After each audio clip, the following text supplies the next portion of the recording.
Charteri është nisur nga Tirana. Unë do informoj ju se duke falënderuar shumë gazetarin italian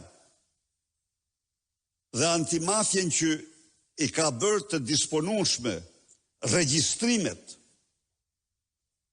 e këtij takimi, ne po hetojmë dhe çdo informacion që të mbledhim, ne do e paraqesim para jush. Ne do e paraqesim para jush. Dhe para shqiptarëve dhe para botës. Nuk ka akt më flagrant. Sot janë vetëm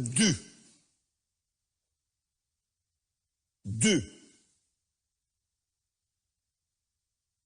persona në drejtim që takohen me klanet, bëjnë takime me klanet e drogës, me kartelet e drogës. Është Maduro i Venezuelës, është Ramaduro i Tiranës. Unë njerëzisht të kërkoj mediave të mos censurojnë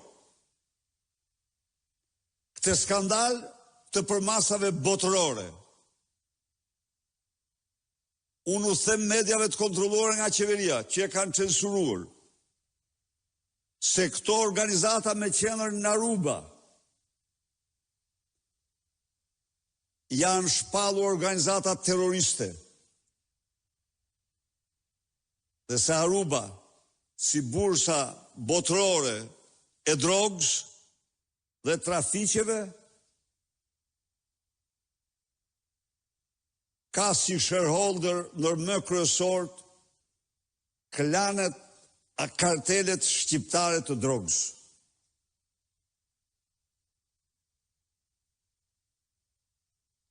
Pra, në 30 vite të fundit pas Noriegës,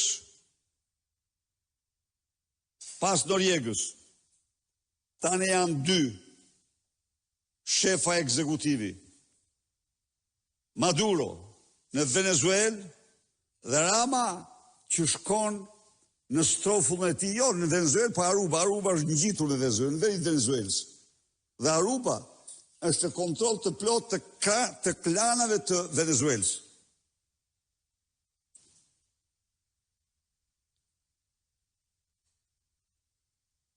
Ju informoj gjithashtu se në Aruba kanë qenë kartelet e drogës të Shqipërisë, por kanë qenë dhe grupe dhe organizatat kriminale të drogës nga Kosova dhe Macedonia, shqiptare. Dhe natyrisht, ortakët e tyre të karteleve të Venezuelës, Kolumbisë, Ekuadorit, Paraguajt, Uruguajt.